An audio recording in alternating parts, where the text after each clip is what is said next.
है कि सामर्थ्य कुना दोष गुसाई रब पावक सुरसर की नाई। इस महाभारत की लड़ाई को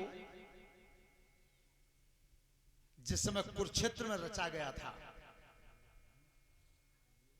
तो उस समय मंदोदरी लंका में जिंदा थे। मंदोदरी तो भगवान कृष्ण ने भीम को भेजा था कि जाओ मंदोदरी से कह देना कि उन्होंने त्रेता युग की लड़ाई देखी तो वो द्वापर की लड़ाई देख जाए। लेकिन जब भीम बुलाने गए तो मंदोदरी के पैर छू, मैया थोड़ी देर के लिए आप कुरुक्षेत्र की लड़ाई देखने चलो। तो मंदोदरी ने कही कि बेटा भीम, मैं तो भोजन बना दूं और तुम्हें स्नान करे आओ तब चले।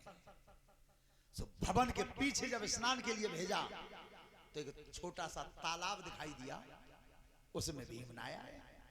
सो मंदोदरी की बेटा इतनी जल्दी नहाया है कि ना माता जी दूर ना जानो परो, जो पीछे ताल बनने का जाई में नहाया है।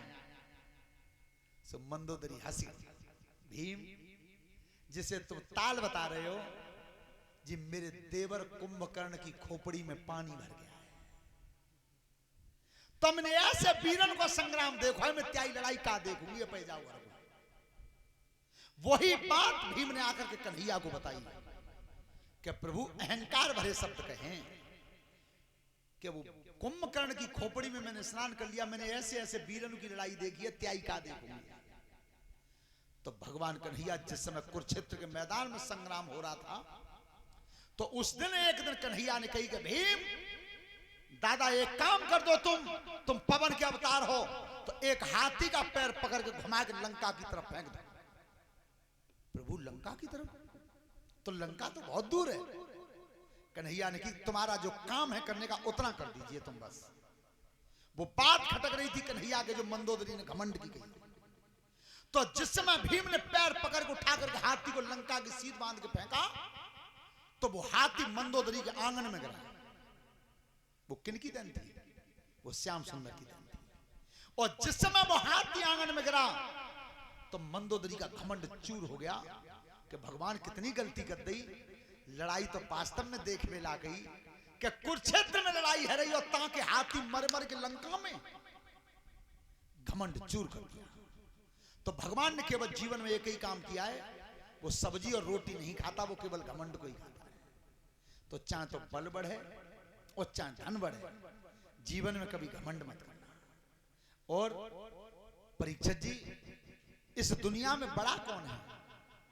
धनवान है वो या बलवान है वो? और सत्यता यह है कि जब कलयुग में अब दो ही बड़े माने गए हैं, जेब में रुपया ज्यादा हो और शरीर में नहीं बल ज्यादा। लेकिन हमारे विद्वानों ने इन दोनों में से बड़ा किसी को नहीं माना। न धनवान को बड़ा माना न बलवान को बड़ा माना। और बड़ा माना तो किसे माना? ये लिख रहे हैं गोस्वामी तुलसीदास जी रामचरितमानस में उत्तरकांड में लिखा उन्होंने कि बड़ा कौन है। कैसे? सोई सरभाग्य गुणी सोई ज्ञाता,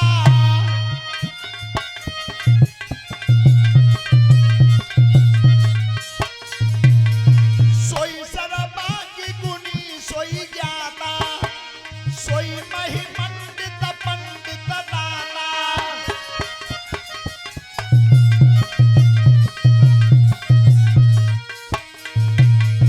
धर्म परायण सोई कुल त्राता और राम चरण जाकर मन राता।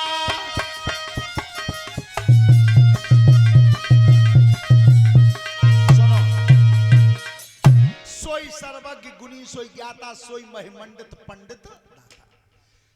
धर्म परायण सोई कुल त्राता, राम चरण जाकर मन। जिसका मन भगवान श्री राम की भक्ति में, भगवान श्री राम के चरणों में लगा हुआ है, वो बड़ा है। न धनवान बड़ा है न बलवान बड़ा है। कहो देख लो, हम कह रहे धूप यहाँ आ गई अधबर में आएगी ना आई, ये धूप नहीं आ गई रोज। हाँ साइड ऐसे करके बनवानी पड़ेगी, झुका नीचे।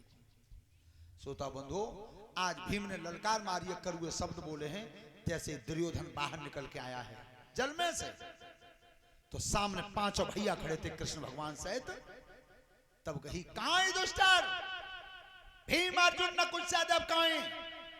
देखो इतने पे भी कैसे अवतार थे धर्म। आज वो दुष्ट अकेला खड़ा हुआ है और लड़ाई बिल्कुल जीत ली थी पांडवों ने, और तब भी दुष्टन ने दोनों हाथ जोड़े। क्या कहिए? 5 गाम हमको दे दीजिए,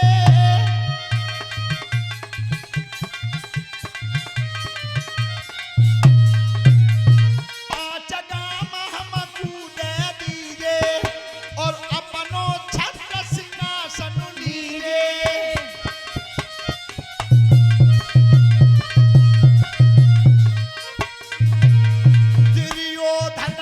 वचन उचारो और भूमि नदू में सुई को किनारो।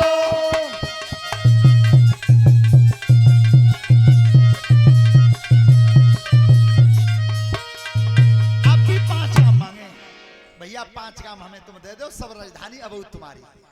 लेकिन कितना अभिमानी था कि सुनो, मैं युद्ध के लिए आया हूं, केवल लड़ाई लड़ूंगा, इसके अलावा और कोई शर्त मंजूर नहीं है। तो युधिष्ठिर ने कही कि सुन, तेने तो मांगे थे 5 काम देना है, और अब युद्ध हमने जीत लिया, अब तेरी इच्छा हो तो तू मांग, मांग ले क्या मांगना चाहता है। पर अभिमानी कितना था, उन्होंने कहा युधिष्ठिर, राजा से प्रजा भीख मांगती है, और मैं राजा हूं और तुम प्रजा हो, तो मैं तुम पे मांग लूं?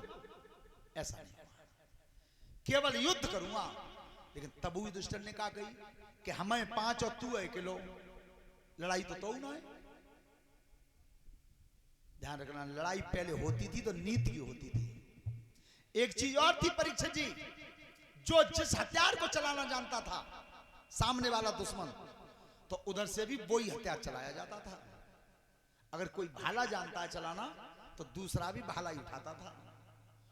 आज कैसी लड़ाई हो रही है कि वो पल्ला तो घर में तो लठिया निकाल के लाओ, जाने जा लगा तो 315 ही गोलियां मार दी। काय की लड़ाई रही? वो नीति और धर्म की लड़ाई नहीं है। लड़ाई तो वही है कि हथियार अगर सामने से है, वही हथियार दूसरे पर होना चाहिए। तो श्रोता बंधुओं, अब दुर्योधन ने कही कि मैं लड़ना चाहता हूं, तो युधिष्ठिर कह रहे हैं कि हमें 5 और तू 1 किलो, ऐसा कर 2 भैया हमें तो ले ले, तो 3 ही हम हो जाएंगे और 3 ही तुम हो जाओ, तो मुकाबला कर लो। उनकी बिल्कुल दुश्मन की मदद लेके और मैं लड़ाई के मैदान में जीत हासिल करूं, यह धर्म नहीं होगा, यह धर्म नहीं होगा। जो धर्म शब्द मुंह से निकलो, सो युधिष्ठिर बोले, अरे दुष्ट, तू धर्म में जान तो काय कहते हैं? आज तेरे मुंह पे जो धर्म शब्द पहली बार आया है। पर दुर्योधन, एक बात सुन, तेने धर्म शब्द कहो तो जरूर आज क्या? अरे आई तो याद धर्म की, ओरे अंत समय पे आई, और जे याद पहले आई जाती तो होती नहीं लड़ाई।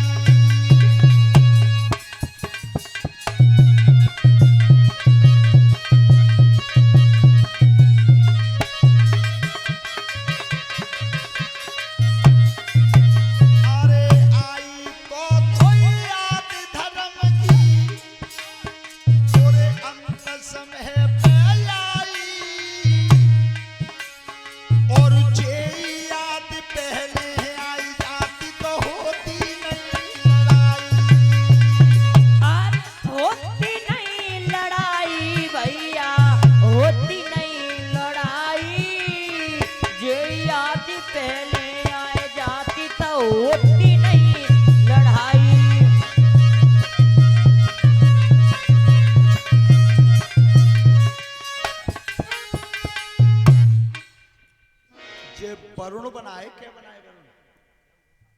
7-8 हैं, कहां कोई है उनमें थे? जो भी वरुण बने हो उनमें से एक जने आ जाए हमारे पास। श्रोता बंधुओं, भीम ने और दुर्योधन के बीच में गदा का युद्ध निश्चित हुआ। गदा का युद्ध। तो जिस समय दोनों महान वीरों में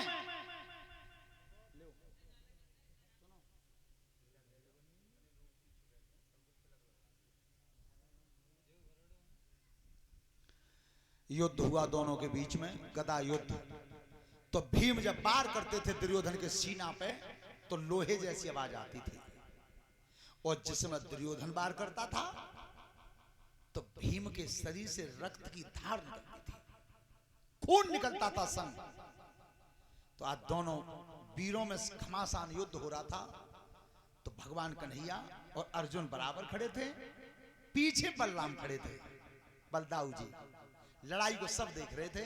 सो कन्हैया थे कही अर्जुन ने कहा प्रभु जा आज की लड़ाई में को जीते हो? भगवान कह रहे हैं अर्जुन बल भीम में ज्यादा है और बुद्धि दुर्योधन में ज्यादा है, और बुद्धि के सामने बल हार सकता है। तो प्रभु 18 दिन से जिता लाए हो, तूने कहा आज और कैसी लाज राख दे। अब भगवान कह रहे हैं कि पार्थ ये तुम्हारे भैया भीम ने बेमा चिताइले तो तुम्हें बताए दो। और भैया मोती कह तू तो जब पीछे दाऊ भैया तो ठाने दाऊ के ही दोनों चेलाए, बलराम के शिष्य थे दोनों, दुर्योधन और भीम। तो उनके लिए तो चेला बराबर है। और भैया तुम्हारे भैया भीम लड़ रहे हैं, अब जे बेमा चिता में तो तुम्हें कही।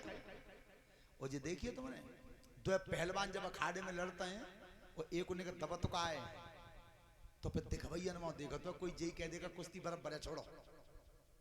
अब जो भीम की काया पस्त भई सो कन्हैया मां साहब नजर गई, और जो श्याम सुंदर मां नजर गई क्या अरे तब कर दो श्याम इशारो।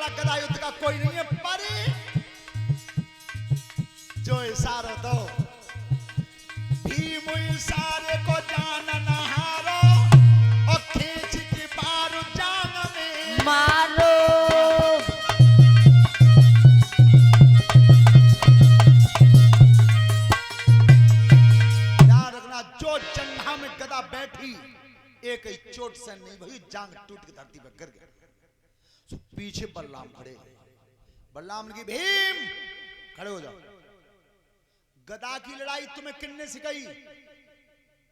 भीम ने की गुरुजी तुमने। तो फिर हमने जो बताई होई कि गदा की चोट मारी कहां जाते हैं?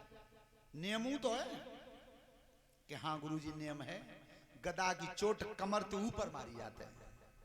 तो जब कमर के ऊपर मारवे को नियम है तो फिर नीचे के नके कहते मारी है, गदा नीचे लगी है जंघा में। तो इसलिए मैंने ये समझ लिया भीम कि 18 दिन लड़ाई ऐसी है भैया। पर सुनो आप तो मेरे शिष्य को तने धोखे से मारा है, अब मैं जवाब दे रहा हूं उसकी तरफ से। क्या अरे ये भैया जाऊ पांचों भैया